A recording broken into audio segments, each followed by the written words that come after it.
¿Qué tal? Muy buenas noches, amigos. Es martes 9 de noviembre. Bienvenidos a Espacio Abierto, bienvenidos a Castilla y León Televisión.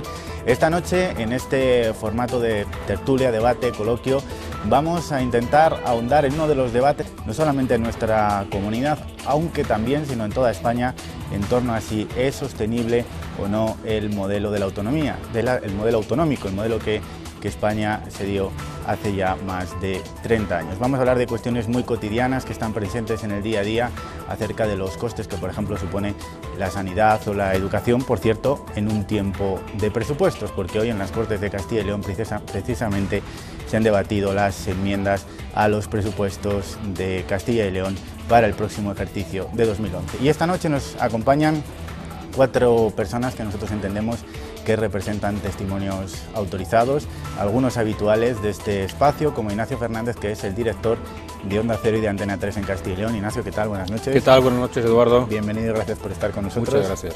También nos acompaña esta noche, ha venido desde León, José Luis Placer, que es catedrático de Comercialización de Mercados de la Universidad de León. José Luis, ¿qué tal? Buenas noches. Hola, ¿qué tal? Gracias por estar con nosotros. Gracias a vosotros por haberme avisado. También alguien que desde luego conoce bien desde el principio, voy a decir que además no sé si le va a gustar o no, porque él parió prácticamente esta comunidad autónoma, estuvo ahí en los principios batiéndose el cobre, es Demetrio Madrid, es presidente de la Junta de Castilla y León y buen amigo. Demetrio, buenas noches. Muy buenas noches para todos. Gracias por acompañarnos. Encantado de estar aquí. Un placer que estés con nosotros. También para mí. Y desde Salamanca, esta noche también compartiendo esta mesa con nosotros y con todos ustedes está Ricardo Rivero, que es profesor acreditado de Derecho Administrativo precisamente de la Universidad de Salamanca. Ricardo, buenas noches. Buenas noches. Y gracias por acompañarnos. Gracias a vosotros por la invitación. Bien, pues el debate a priori es un debate farragoso, pero que sin embargo también de alguna manera extiende sus tentáculos sobre el día a día, que está muy presente en la vida de todos los ciudadanos y que nosotros de alguna manera, como de costumbre, hemos querido contextualizar en nuestro informe con las cifras y también con algunas de las incertidumbres y de las sombras que, insistimos, durante estos días, si cabe, pues se han acrecentado sobre el modelo autonómico. 15 ministerios, 3,5 millones de funcionarios, 17 consejos consultivos, un Consejo de Estado, 18 consejos económicos y sociales, otros tantos tribunales de cuentas, 2 centenares de consejerías, un defensor del pueblo, 17 procuradores del común. Hemos duplicado los gastos, pero dividido la eficacia. La administración pública le cuesta a cada ciudadano 9.617 euros. ¿Puede adelgazarse el Estado? ¿Son las autonomías las que deben ponerse a dieta? ¿Qué instituciones sobran? El debate lo ponía en la primera plana de la actualidad el presidente del PP hace 14 días. A las autonomías había señalado unas semanas antes el gobernador del Banco de España y en abril de este año era el partido de Rosa Díez el que cuestionaba el gasto de las administraciones autonómicas y locales. Dice UPyD que si aplicáramos criterios de eficiencia, los denominados criterios de Maastricht, evitando duplicidades, redundancias y gastos prescindibles, podríamos ahorrarnos 26.000 millones de euros, prácticamente la deuda de este año. El debate no deja a nadie indiferente y ríos de tinta se han escrito en estas 2 semanas. Gobiernos autonómicos de uno y otro signo han puesto el grito en el cielo si lo que se quiere es buscar culpables de la crisis. La deuda de las comunidades autónomas es un 10% del PIB cuando su gasto es el 40%, mientras que la deuda del Estado se acerca al 60% cuando su gasto se ha reducido a la mitad en los últimos 25 años y solo es de un 21%. Las comunidades están siendo pues los amortiguadores de una crisis a la que no todas, eso sí, han llegado en las mismas circunstancias. Cataluña, Valencia, Madrid y Andalucía aglutinan más del 60% de la deuda de las comunidades autónomas. 28.800 millones debe la Generalitat catalana, más de 16.200 la valenciana y entre 11.000 y 12.500 la Comunidad de Madrid y la Junta de Andalucía. En una horquilla entre los 2.500 y los 5.000 millones están un gran grupo de comunidades, entre ellas Castilla y León, y por debajo de los 2.000 millones Murcia, Navarra, Extremadura, Asturias, La Rioja y Cantabria. Estas son las cifras cuantitativas y la relación se establece con el PIB. Castilla y León está entre las 4 comunidades autónomas menos endeudadas, con Cantabria, Asturias y el País Vasco. Lo que no cambia es la parte alta de la tabla. Valencia y Cataluña en cabeza, con porcentajes del 15 y el 16%. Rajoy puso el dedo en la llaga: hay que ponerle remedio a las patologías del Estado de las autonomías. No podemos permitirnos, dijo, que la madeja administrativa de 3 administraciones ahogue la energía de nuestra sociedad civil. Aboga el presidente de los populares por una actualización que aproveche las bondades, pero que al mismo tiempo lo haga viable y sostenible. ¿Supone el discurso de Rajoy más centralismo o solo poner freno al traspaso de competencias y buscar una igualdad que se ha resentido con 17 normativas diferentes? Para algunas voces, lo único que hace falta es una mayor colaboración y cooperación. Las propias comunidades a instancias de Castilla y León se han movido en este sentido, creando la Conferencia de Gobiernos Autónomos. ¿Hace falta además meter tijera? El Estado ha cedido competencias, pero no ha reducido sus ministerios, que juntos se llevan un presupuesto en 2011 de 66.000 millones de euros, más de 6 veces, por ejemplo, el presupuesto de Castilla y León. Trabajo en cabeza junto con Defensa e Interior, pero, y a pesar de carecer de competencias, Sanidad y Educación se llevan más de 2.500 millones de euros. Las comunidades, por su parte, han reproducido estructuras idénticas a las del Estado. El Consejo Consultivo de Castilla y León, por poner solo un ejemplo, tiene un presupuesto de 3,2 millones de euros, 2,4 dedicados a su personal. Vamos hacia un Estado federal que cierre el Estado autonómico. En contra, los nacionalistas. Garantizar las mismas competencias a todas las federaciones supondría eliminar el blindaje de ciertos privilegios a la carta. Lo que nadie cuestiona es la vigencia del Estado de las autonomías. Bien, pues este es nuestro informe detallado como todas las semanas, y la primera pregunta, que es la que nos ha traído hasta aquí esta noche, es si es sostenible o no el modelo autonómico, Ignacio. Seguramente lo que no sea sostenible es la situación económica de España. En realidad lo que está en cuestión es el sistema económico, productivo, la rentabilidad nacional, cuántas horas trabajamos, qué producción hacemos, cuántos puentes tenemos, cuántos funcionarios nos podemos permitir. Pues yo creo que en general tú hablas con la gente y a la gente le gusta, le apetece tener cerca de sí al político que le manda, tener cerca de sí la ventanilla en la que hacer gestiones. Prefiere que la educación sea gestionada por una persona cercana, por alguien a quien tienes al lado de tu casa o de tu colegio, y yo creo que ese sentimiento no está en cuestión. Lo que está en cuestión es, bueno, el país se ha empobrecido, hay 4 millones de parados que no pueden consumir lo suficiente, eso hace que la situación impositiva, la situación de deuda sea muy grave, y entre todos tenemos que repensar cómo hacer viable el país. José Luis. Bueno, pues yo creo que la pregunta, la verdad es que se podría, da para largo, se podría contestar de manera larga y con 2 enfoques, ¿no? La parte económica, pero también la parte, digamos, político-administrativa, ¿no? Que yo creo que en el fondo es la que está minando la situación. Quiero decir con esto, yo creo que el sistema tiene un problema de nacimiento, y es que no sabemos qué modelo es este. Es decir, en la organización de la administración hay un modelo central o centralista, y hay un modelo federal, y hay un modelo confederal. Parece ser que aquí nos hemos inventado algo nuevo, que ni es centralista, ni es federal, ni es confederal. Entonces yo creo que esa indefinición ha dejado demasiadas cosas abiertas, después podemos comentarlo, ¿no? Ha dejado muchos temas abiertos. Yo creo que inicialmente se quiso hacer un modelo que estuviese entre central y federal, pero que no llegase a federal, porque en aquel momento lo de federal a lo mejor no sonaba. Sin embargo, según ha ido evolucionando, según han pasado estos años que has señalado, yo creo que hemos superado el federal. Hay muchos países con organización federal que no tienen sus comunidades o regiones, o como se llamen en cada uno, las competencias que algunas tienen en España. Entonces, hemos superado ese modelo. Por otra parte, el modelo federal es un modelo de iguales. Los que forman la Unión son iguales, pero aquí no se admite que seamos iguales. Entonces, ahí hay un problema, me parece, importante, que se ha ido arrastrando. Demetrio. Yo creo que ha sido un acierto total, sobre todo porque hay que trasladarnos al tiempo en el que los españoles voluntariamente decidimos que había que acabar con un sistema que no nos había gustado, pero que había sido impuesto durante mucho más tiempo del deseado, a partir de, como todo el mundo sabe, de un golpe de Estado, que se implanta una dictadura con un dictador que dura 40 años. Y desde luego ahí no había esos problemas de distribución del poder, solo mandaba uno y el resto de los españoles obedecían. Cuando se hace la Constitución, se hace de manera que pueda dar problemas o respuesta a 3 o 4 problemas muy grandes que se habían presentado ya en la Segunda República.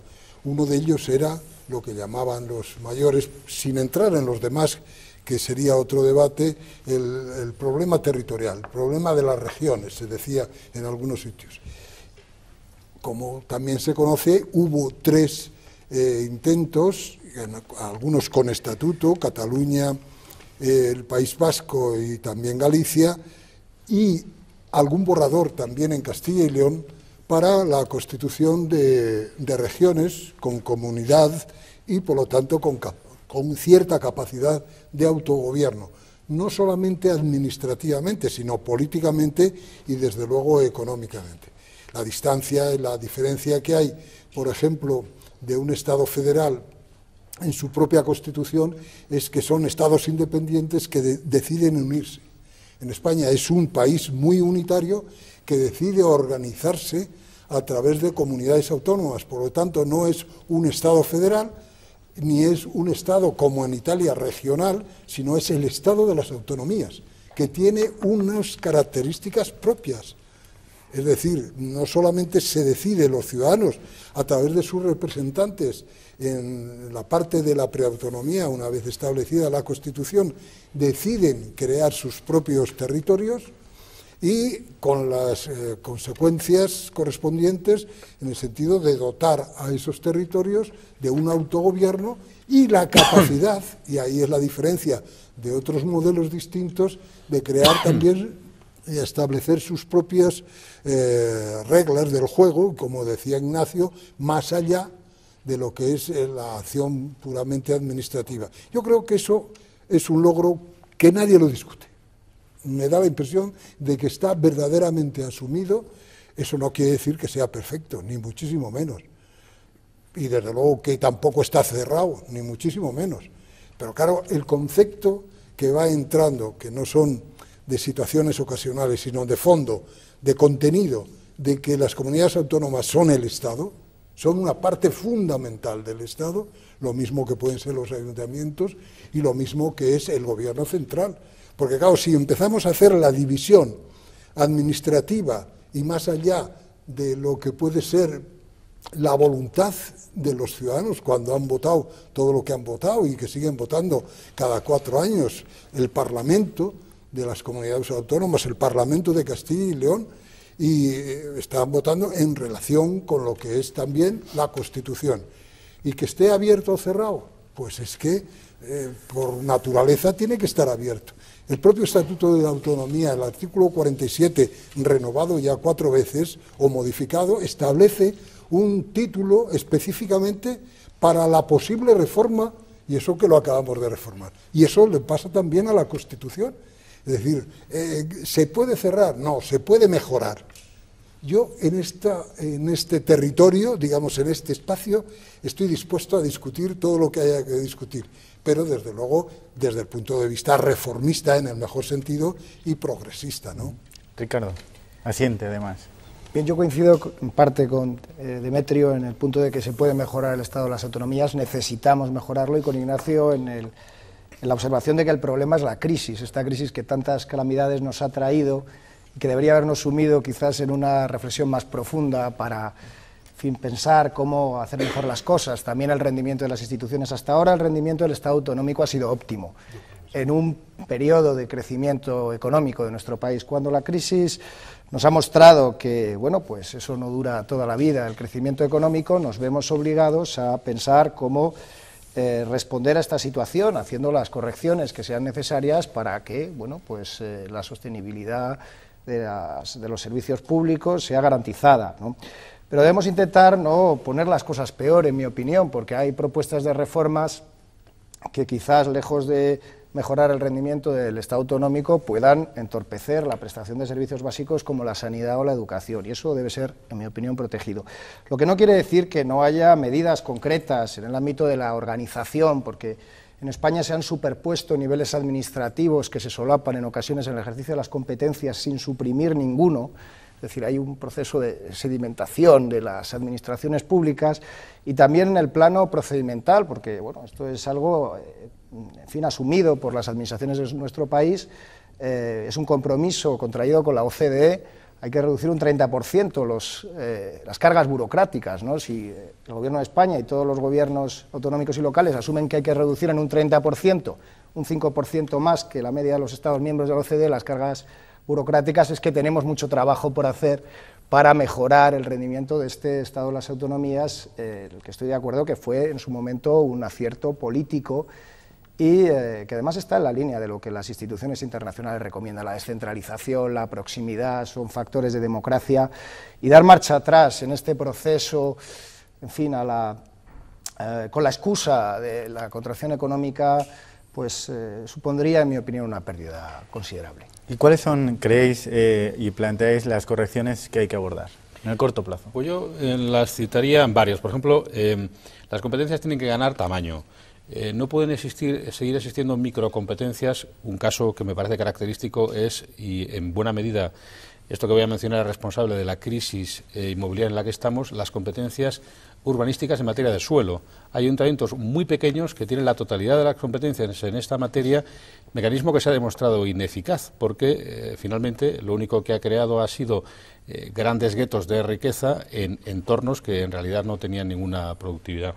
Yo luego, además de crear en tamaño, sí que intentaría hacer un esfuerzo por evitar duplicidades. Por ejemplo, el espectáculo de que haya tantos procuradores del común como comunidades autónomas hay en España, eso ya no se sostiene. Quizá en su momento fuera un matiz un poco romántico de trasladar el ombudsman sueco a todas las regiones de España, pero ya no tiene sentido, porque en realidad se ha inventado Internet, la gente puede participar por correos electrónicos, que hace 25 o 30 años no había, hay mecanismos de administración electrónica.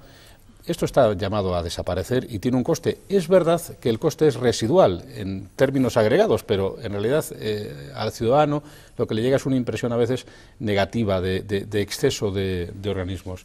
Y luego creo que es fundamental evitar las duplicidades. Como yo creo que se ha señalado aquí, no tiene sentido que todas las administraciones tengan competencias, por ejemplo, en materia asistencial. En materia de atención a la tercera edad, actúan las diputaciones, actúan los ayuntamientos, actúan las juntas autonómicas, actúa el gobierno.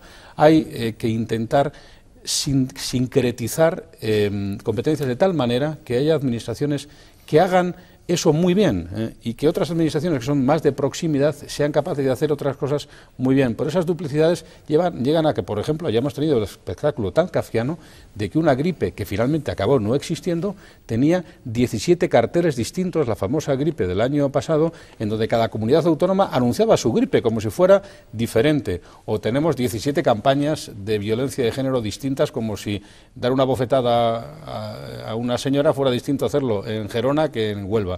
Eso yo creo que conviene ir sintetizándolo, porque en realidad ya no es una cuestión de costes, simplemente una cuestión de eficiencia, y ahí podemos trabajar. José Luis. Sí, yo en esto que está apuntando ahora estoy completamente de acuerdo. De hecho, yo podría añadir algún caso más, por ejemplo, el tema del control de alimentos, el tema de la sanidad no solo humana sino animal. Una vaca que viene de Asturias a Castilla y León o a Galicia, a lo mejor cuando entra en estas otras comunidades no tiene todas las vacunas, todo lo que tenía que tener, porque hay diferencias de normativa. Los problemas que han ocurrido con los temas de los incendios forestales, que creo que fueron bastante graves, y la descoordinación también saltó a la vista, ¿no? Entonces, el problema de las licencias comerciales. Cada territorio tiene su propia normativa, las grandes compañías o las medianas compañías que se dedican a ese sector, bueno, pues alguna vez ha salido alguna entrevista en prensa que hablaba de que aquello era inabordable, que era imposible trabajar en esa situación, ¿no? Entonces, eso desde el punto de vista económico a mí me parece fundamental. Pero se podrían poner más casos. Yo antes de venir estuve mirando, por ejemplo, un tema que, bueno, yo en clase a veces hablo del tema de la defensa de la competencia, ¿no? Entonces, el tema de la defensa de la competencia, pues existen prácticamente, salvo 3 comunidades, todas las demás tienen su órgano. Tribunal de Castilla y León, Tribunal Gallego, Tribunal Vasco, Tribunal de Aragón, Tribunal de la Comunidad Valenciana, Tribunal de Madrid, Jurado de Extremadura, Agencia de Defensa de Andalucía, Servicio Canario, Servicio de la Región de Murcia, una provincia. Tú estás en Madrid, tienes una empresa que se dedica a las instalaciones electrónicas y como tenga un cliente en Segovia y otro en Toledo y otro en Teruel, que están a no más de 200 kilómetros a la redonda, pues puede tener problemas distintos o situaciones diferentes, puede tener, porque hay órganos que se ocupan en cada una de estas comunidades de un tema que no creo que dé para tanto, como es el tema de la defensa de la competencia, que por otra parte es un tema económico, y hombre, cuando estamos en una economía globalizada, dentro de la Unión Europea, precisamente hablando de la necesidad de buscar una postura común y no de que cada uno haga su postura en un territorio muchísimo más pequeño, troceamos a este nivel. Entonces a mí me parece que hay una excesiva duplicidad, hay un mimetismo, aquí tonto el último, ¿no? Todo el mundo quiere tener de eso y el otro, y el otro, y el otro. Entonces yo creo que hay que poner ahí un poco de sentido común y de juicio. ¿Y quién pone? Y estar en los apuestos. ¿Quién pone el juicio, el sentido común y el cascabel al gato? Bueno, los ciudadanos, desde luego, y sus legítimos representantes en un debate que, como decía antes, está abierto, es decir, aquí no hay nada cerrado. En cualquier momento yo creo que se está haciendo, por otro lado, con acierto, y yo aplaudo, desde luego, las conferencias sectoriales entre los respectivos consejeros de sus disciplinas correspondientes, entre los propios presidentes. Ahora mismo se está ensayando una reunión de comunidades autónomas sin que esté, digamos, presididas por el gobierno central para cambiar impresiones y mejorar las condiciones.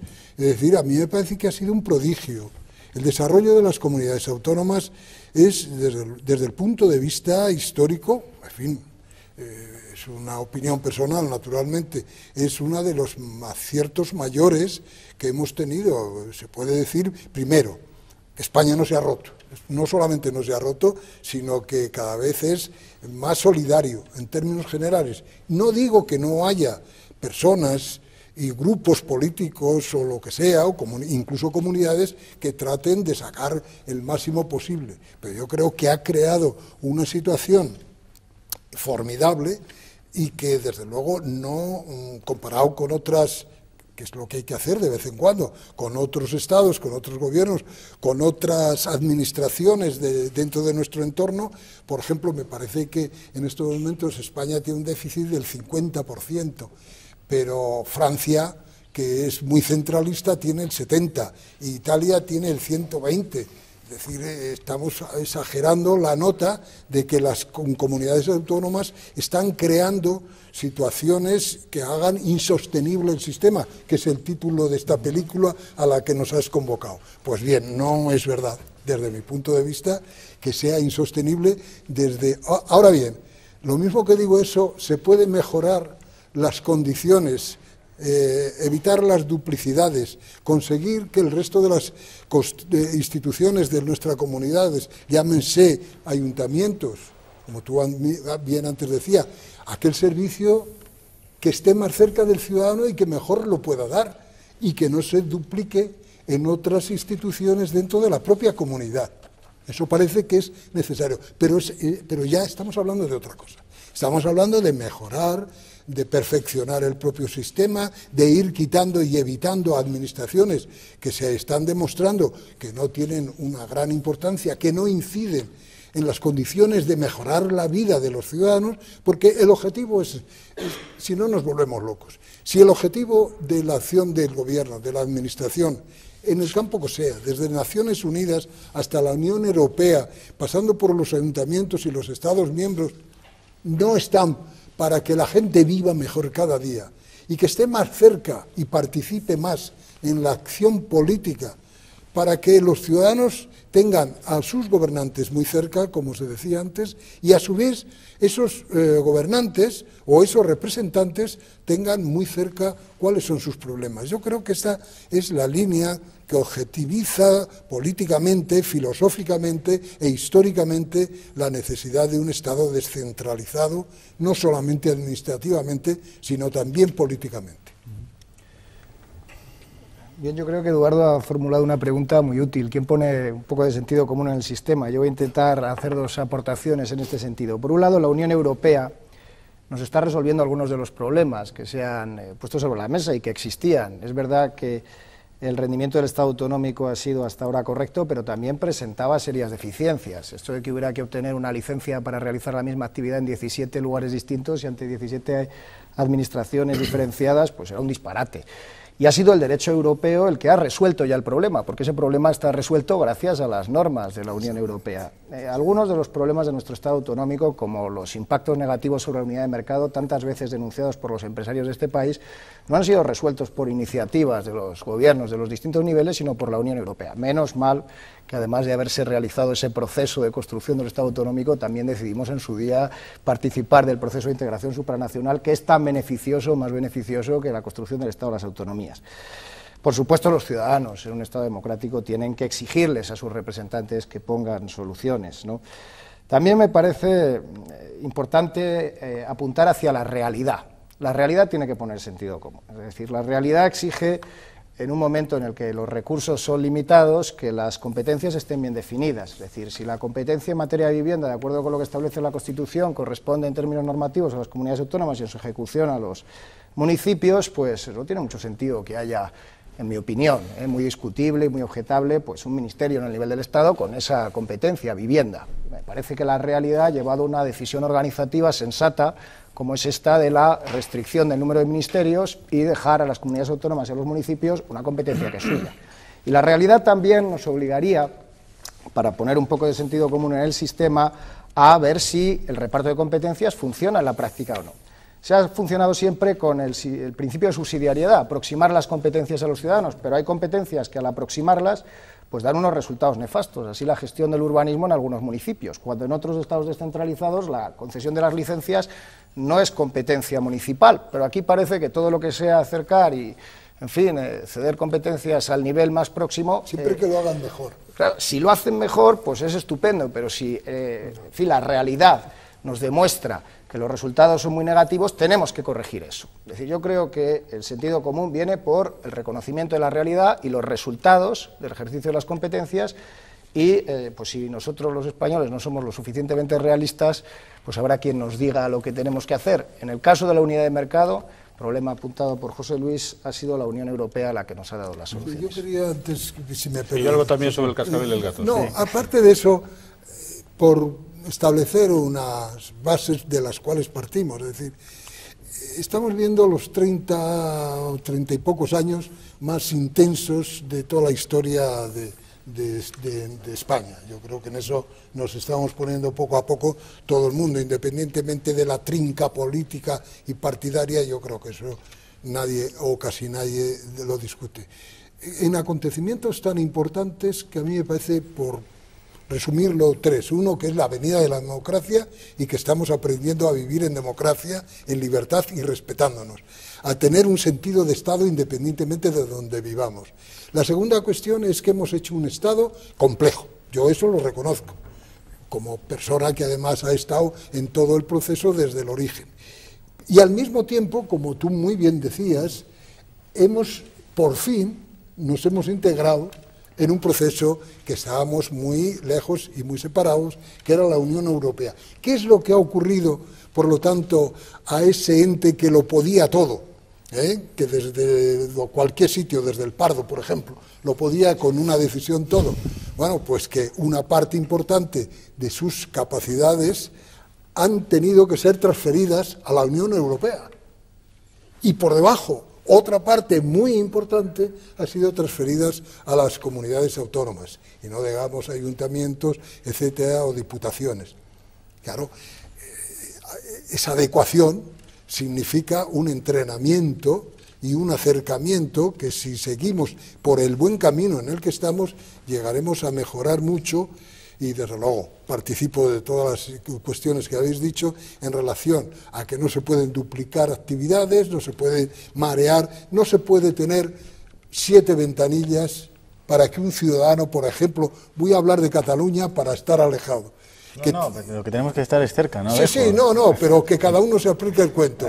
Tiene la ventanilla de su ayuntamiento, hablo de Cataluña, ¿no? De su mancomunidad, que también está constituido, de su comarca muchas veces, de la Diputación, que sigue preexistiendo, de la comunidad autónoma, del Gobierno de España y de la Unión Europea. Claro, a esa persona no se le puede, más que el gasto, a mí me parece que es unas energías que se están utilizando innecesariamente. Y que eso hay que mejorarlo, y hay que decirlo con toda la claridad. Por añadir una respuesta más a lo que plantea Eduardo acerca de quién le pone el cascabel al gato, siento que estamos en un país que es básicamente perezoso, holgazán a la hora de abordar los asuntos clave y fundamentales. Aquí jamás hemos abordado en serio algo que es un arcano ya como la crisis del teatro, que es la reforma del Senado. La reforma del Senado es algo que nos hemos prometido a nosotros mismos casi desde el día siguiente a que se dio a luz a la Constitución. Siempre se ha dicho que el Senado tenía que ser la gran cámara de representación territorial. Y lo que resulta completamente inaceptable, y esto yo creo que es algo que debemos corregir en la aplicación actual del modelo autonómico, es la bilateralidad en las negociaciones. Porque en el fondo, junto con la reforma del Senado, lo que urge, pero mucho más que cualquier otra reforma, es la reforma de la ley electoral que impida que el voto de Izquierda Unida valga una puerta aparte que vale, por ejemplo, el voto de Convergencia y Unió. Esto evitaría que los gobiernos que raramente obtienen en España mayorías absolutas, le pasó al Partido Popular y le está pasando al Partido Socialista, para sacar adelante o sus acuerdos de legislatura o sus propios presupuestos, lleguen a negociaciones bilaterales tan chuscas y tan kafkianas como la que estamos viendo ahora, por ejemplo, con la asignación de las competencias de las políticas activas de empleo al País Vasco. Esto sí que es grave, esto sí que deteriora definitivamente el sistema electoral, el sistema autonómico, porque en el fondo lo que introduce son disimilitudes. En efecto, se ha creado esta conferencia de comunidades autónomas, que es una solución alternativa a las competencias que ya tenían todas las comunidades, menos el País Vasco. Es verdad. Pero lo que digo es que el ámbito en el que hay que negociar eso es un ámbito institucional, corporativo, no bilateral. Ya. Y el Senado es su lugar adecuado para la negociación de las competencias y de las correcciones del sistema autonómico. Y esta es una urgencia que tenemos sobre la mesa. Yo precisamente es que acabas de señalar un tema que yo dije en mi primera intervención, y era que el sistema no tenía las reglas definidas con claridad y la distribución de competencias, y por eso se han generado problemas como los que estás ahora poniendo de manifiesto, el tema de la bilateralidad en determinadas negociaciones. Y es que eso entra en relación con el concepto que algunos han sacado de la asimetría, que parece ser que se están buscando palabras para que la gente no se entere de por dónde va el tema, pero el concepto de la asimetría es el que no todos somos iguales. Y que a mí me parece que eso es gravísimo, es decir, es evidente que la descentralización es un tema que puede conseguir efectos beneficiosos, sin duda, pero el desarrollo de esa idea, que era lo que yo señalaba, ha seguido un modelo que, al no coincidir con los modelos archiconocidos y archiutilizados, porque esto ya hay países de muchísima tradición, como Estados Unidos, como Suiza, como Alemania, como Canadá, pues lo tienen bastante más claro, mientras que, con sus cambios, mientras que aquí tenemos todavía problemas de este tipo. Es decir, vamos a negociar bilateralmente y los demás aparte. El problema es que el día que esos dos llegan a un acuerdo, todos los demás dicen, yo también. Y entonces, claro, se genera una especie de procedimiento que es un círculo vicioso.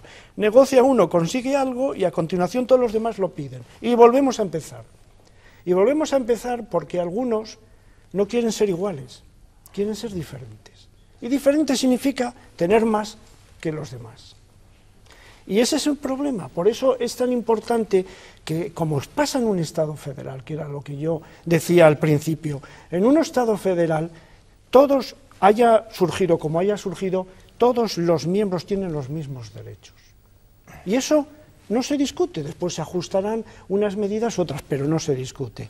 Ahora, si empezamos a discutir, por ejemplo, por sacar un tema que no se está mencionando y que me parece gravísimo, la territorialización de la administración tributaria, cosa que se ha puesto sobre la mesa y que puede ser un problema gravísimo.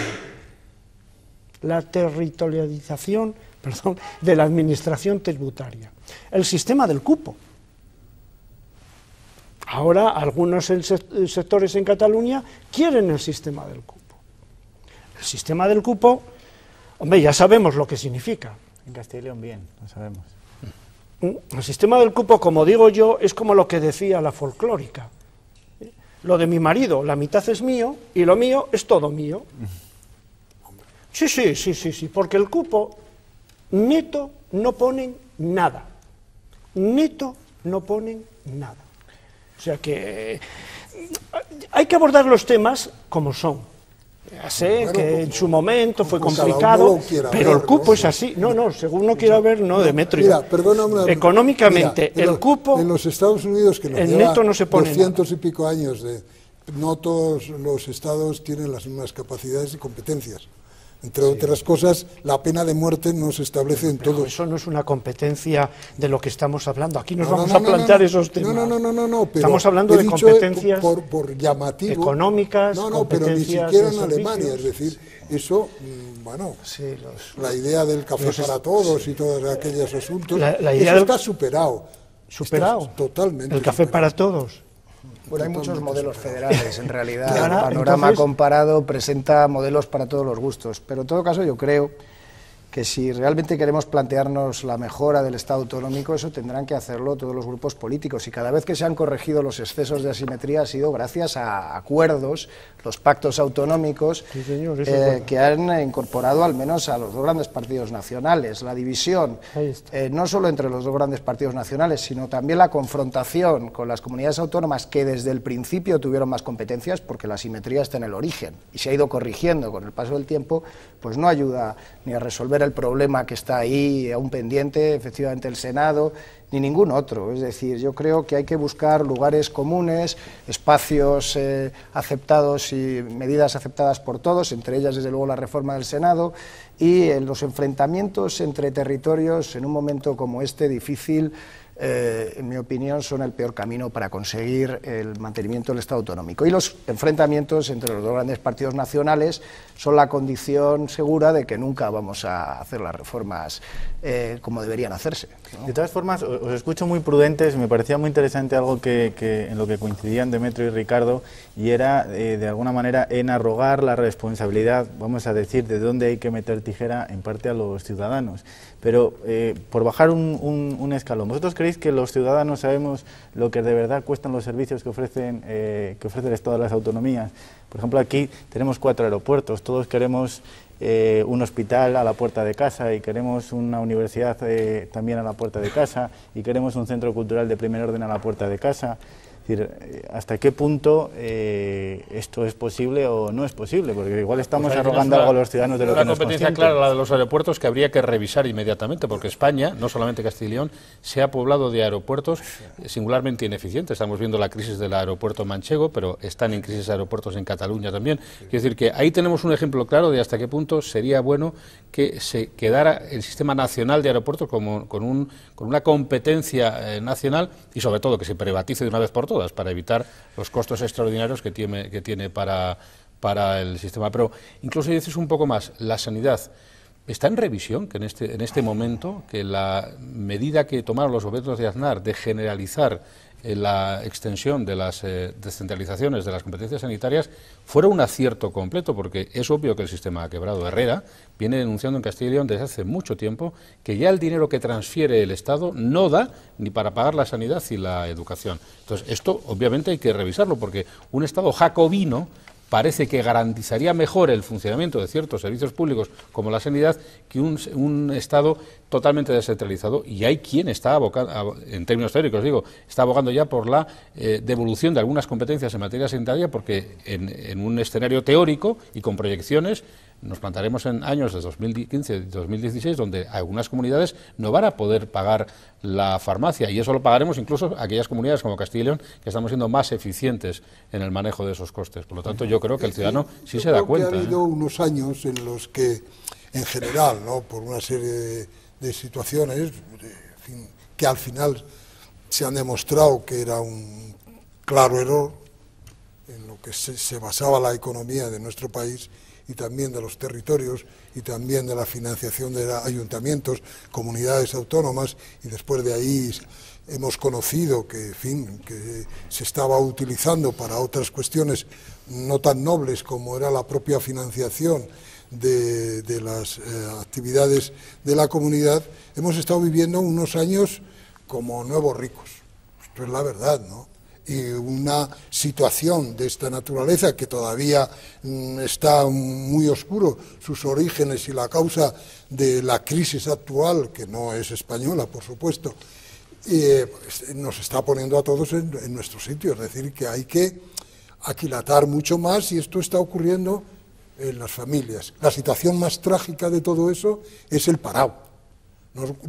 4 millones cada uno de los parados es la verdadera tragedia, porque después la situación de crisis no está afectando, por supuesto, a todos por igual, porque aquellos que tienen seguro un salario o unos ingresos, resulta que se están beneficiando de la crisis, porque evidentemente la situación económica ha hecho que la competencia rebaje desde el plato del día en un restaurante hasta no sé qué servicios. La gente que sigue manteniendo un poder adquisitivo razonable está beneficiándose de esa situación, mientras que el gran problema es la familia que está en desempleo. Ese es el problema.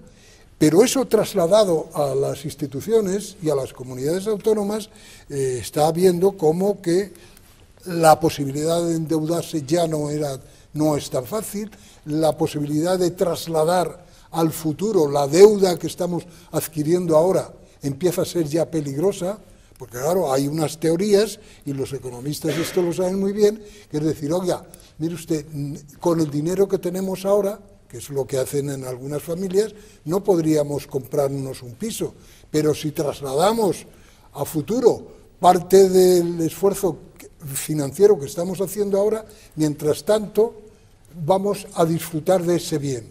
Un poco de eso es lo que ha ocurrido en general con la mayor parte de las instituciones, incluyendo desde luego al Gobierno de España y también al conjunto de todas las demás instituciones. Es decir, que yo creo que nos hemos comprometido en algo que nos ha pillado con el pie cambiado a través de una crisis tan dura que se lleva por delante todas las previsiones habidas y por haber, ¿no? Y ahora yo creo que es un momento muy serio, no de reabrir, porque no está cerrado el proceso de las autonomías. A mí eso me produce inquietud, porque estoy viendo ideas que no se corresponden con la voluntad de los ciudadanos. No está cerrado el proceso, es decir, la revisión de cómo hay que comportarse en relación con la administración, con los bienes, con la duplicidad de tareas y funciones entre las distintas administraciones. Todo eso hay que revisarlo sin dramatismo y con tranquilidad. Yo creo que es un momento para establecer prioridades y quizás también mirar a otros países, a los que tienen más éxito económico y están superando mejor que nosotros las presentes circunstancias a la hora de acometer reformas en sectores concretos. Se ha mencionado los aeropuertos, que me parece un tema fundamental, crucial en esta comunidad autónoma. Yo he estudiado esa cuestión y hay que decir que la mayor parte de los estados federales del mundo, si queremos avanzar hacia una suerte de federalismo, esa es una competencia no centralizada. Creo que la única excepción es Canadá. Otra cosa es que quizás un modelo de gestión aeroportuaria privatizada pudiera producir mejores resultados porque se proyectaría un criterio coste-beneficio, habría aeropuertos rentables y aquellos que se sostienen solo gracias a masivas inyecciones de fondos públicos, pues tendrían que adaptarse a las nuevas circunstancias. Pero esto que se puede predicar, por ejemplo, yo creo que, en fin, sin grandes riesgos de los aeropuertos, yo no creo que esa sea una competencia que haya que mantener centralizada, porque no funciona bien así en la mayor parte de los estados federales. Pues pienso que no se puede extender, por ejemplo, la sanidad. La privatización de la sanidad, desde mi punto de vista, pues sería un grave error, porque aquellos países, aquellos estados desarrollados que tienen modelos basados en la gestión privada han demostrado pues que ese es un sistema que ofrece peor rendimiento desde el punto de vista de la calidad. Grandes conquistas. Claro, entonces, la privatización de la gestión aeroportuaria y su localización en términos de asignación de competencias, pues vamos a ver cuál es el país en el que los aeropuertos funcionan mejor del mundo y vamos a copiar ese modelo. Ahora, privatización de la sanidad, en mi opinión, sería un desastre para este país, ¿no? Porque los países donde los sistemas de salud funcionan mejor son países que tienen sistemas públicos, ¿no? Entonces, prioridades. Si tenemos menos recursos, vamos a gastar más en la sanidad, en mi opinión es una prioridad, y vamos a mantenerla como un servicio público, y vamos a ver si hay que reducir el número de aeropuertos, racionalizar su gestión, asignárselo a autoridades administrativas que, bueno, pues los manejen adecuadamente y privatizar si es necesario, ¿no? Pero no se puede tratar todo igual, porque no todo. Yo quisiera aquí introducir un poco, precisamente, seguir esta línea en que estamos hablando de lo económico, porque me parece que hay un tema importante para dilucidar cuestiones y para clarificar situaciones, ¿no? Me explico. El coste del Estado autonómico es un tema que está ahí, no voy a entrar en eso ahora, aunque hemos hecho referencia a cuestiones como duplicidades, como gastos que no se deberían de haber producido y que por lo tanto habría que eliminar, y la prensa ha puesto de manifiesto bastantes ejemplos. Pero hay un tema que en este momento precisamente en España está cargando sobre la administración autonómica, que son determinados servicios públicos que al haberse transferido tienen problemas muy grandes, y el más importante evidentemente es la sanidad. Y precisamente lo mismo que en Alemania hace poco se puso a debate la posibilidad de rescatar ciertas competencias, yo creo que efectivamente aquí a lo mejor habría que plantearse esas cuestiones, porque entre otros casos la sanidad en varias comunidades autónomas está en quiebra. Lo que pasa que no se dice así de rotundo, porque si no causaría, no es esta, causaría impacto, pero hay una escalada de gastos entre asistenciales y farmacéuticos brutal. Entonces, ¿qué pasa? Que los servicios públicos yo creo que son servicios que tienen que garantizarse a todos los ciudadanos, estén en Almería o estén en Sabadell. Entonces, ese es un factor que, en la medida que hay otro tema que no hemos mencionado y que entonces lo voy a introducir yo, cuidado con el tema del gasto relacionado con temas como la sanidad, temas como las pensiones, temas como las prestaciones sociales, que con la evolución demográfica que tenemos en España, cada vez va a ser más grande. Eso hay hechos varios informes. De hecho, en los últimos 5 años, la evolución, yo tengo aquí los datos que esta mañana estuve mirando de la Intervención General del Estado sobre la evolución del déficit público de todas las administraciones desde el año 2004 al 2009, que es del último que hay más o menos datos no cerrados del todo, pero ya avances. Los gastos derivados de prestaciones, en este caso por el problema del desempleo, pero también de las que estamos mencionando, están creciendo a un ritmo brutal. Y eso no va a mejorarse, Es decir, el gasto del paro, ojalá se mejore, quiero decir, ojalá recuperemos el crecimiento de empleo y entonces eso mermará los gastos que genera el paro. Pero el gasto de sanidad, el gasto asistencial, el gasto en definitiva derivado de la evolución demográfica, de que cada vez hay más gente de más edad. Eso decía José Luis, que tiene mucho que ver el modelo que nos estamos planteando, o el análisis del modelo, con la situación económica concreta de cada momento. Y yo creo que es un problema muy complejo, no caben frases cortas. Yo estaba pensando casi humorísticamente que si las relaciones, que el hecho de que las relaciones entre el Poder Central y los autonómicos sean muy complejas lo demuestra el que el primer presidente de Comunidad Autónoma de Castilla y León se pellara a Madrid, que es justo lo contrario de Castilla y León. Hasta tal punto llega, en efecto, la complejidad del problema. Pero digo, hablando de Madrid, Demetrio, ¿qué significa ser ministro de Sanidad en España en este momento, o ministra de Sanidad? ¿Qué significa ser ministro o ministra de Educación en España? lo que se tiene que replantear también es el propio papel del Gobierno central, porque claro, aquí hablamos de un ministro de Sanidad como si fuera el ministro de Sanidad de los años 60 o de los años 70 u 80, y ya no es eso. No es eso. El propio Gobierno central tiene que no reevaluar pero también es que sus ya no es potencialidades. eso, Es que ya no es eso. Es decir, ¿Para qué queda el ministro, perdóname Demetrio, para qué queda la ministra Pajín, por ejemplo? ¿Para reunir a todos los consejeros de comunidades autónomas en conferencias sectoriales? para relacionarse con la Unión Y poco más, Europea, y poco más. Para Poco relacionarse más. con la Unión Europea, para la coordinación precisamente de lo que aquí hemos estado hablando antes, para que la asistencia tenga la misma calidad, independientemente de que en el País Vasco tengan una financiación mejor que en otra que no se tiene y que por lo tanto las condiciones para la cuestión hospitalaria en general, la ¿Te refieres a que en algunas comunidades autónomas se hacen operaciones de sexo que en otras no se hacen? ¿O que en algunas comunidades autónomas les pagan a las personas víctimas de la guerra civil que tengan más de 80 años en un proceso electoral y en otras no? ¿Te refieres a esa coordinación? No, esos son... No son humoradas, son casos concretos. No, yo no digo que sean humoradas, pero son situaciones en el orden puntual que en algunas cuestiones, pues yo no tengo ninguna dificultad en decir que no me gustan. ¿Qué quieres que te diga? Pero sí me gusta el trabajo que se está haciendo de coordinación. Es decir, por ejemplo... O sea, un ministro es un coordinador. Y un impulsor político, no te olvides. Sobre todo entre los suyos, porque perdona, los no suyos no lo reconocerán como tal. Hay elecciones que están muy distinguidas entre lo que son las comunidades autónomas, que eligen, que esa es una gran virtud, yo creo, de la seguridad política, pero también de lo que tanta falta hemos echado en la historia de nuestro país. Es decir, el equilibrio de que las comunidades autónomas no coincidan necesariamente en su color y en su gobierno con el gobierno central, está creando una serie de equilibrios de relación y de seguridad de que no volvamos a darnos tortazos entre los españoles, que eso no es ninguna tontería, y que además permite que efectivamente cuando la comunidad autónoma en el territorio decide una dirección a través de que han votado mayoritariamente a un color, a un partido y a un programa, ¿no? Pero eso también ocurre en el gobierno central, en el gobierno de todos los españoles. Y hay una orientación, un programa, y por lo tanto también tiene que haber una exigencia en el cumplimiento de esas funciones. Yo creo que eso no se discute, ¿eh? En estos momentos la capacidad...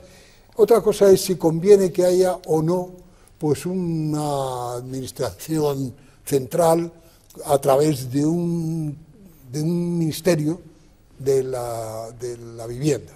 Bueno, ahora se ha visto que se ha recapacitado y se ha reconvertido a una Secretaría de Estado. Ahí lo dejamos. Demetrio, vamos a hacer una brevísima pausa para la publicidad, apenas 2 minutos, y regresamos aquí en Espacio Abierto.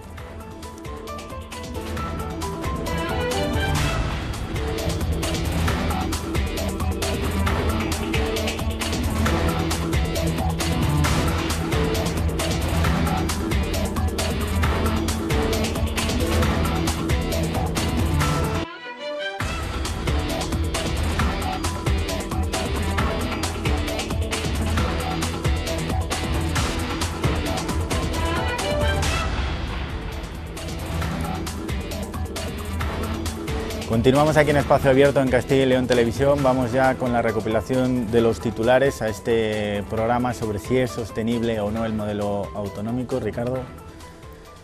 Mira, a mí me ha dejado un tanto preocupado el debate en torno a la sanidad porque me parece una conquista irrenunciable del estado de bienestar. Entonces diría, los experimentos con gaseosa.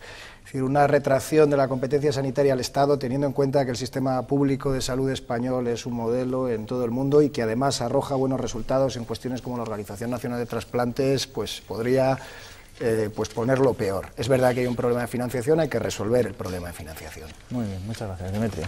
Bueno, yo estoy, en términos generales, como se dice ahora, un poco en plan así light, moderadamente satisfecho de haber contribuido de alguna manera con muchas más personas, todos los que estamos aquí, los que faltan y los que nos escuchan, de haber contribuido a un Estado moderno, avanzado, dar la bienvenida a aquellos que no creyeron en este Estado de las autonomías y que están ya comprometidos, y yo les doy desde luego la bienvenida, que España no se ha roto, y le diría a Fernández Ordóñez, me es igual, como a Rajoy, que no hay que abrir nada, porque nada está cerrado en relación al mejoramiento, como dirían los navarros, de nuestras condiciones, de nuestro estatuto y de las buenas relaciones con otros territorios. No tenemos que mejorar el fuero, ¿no, José Luis?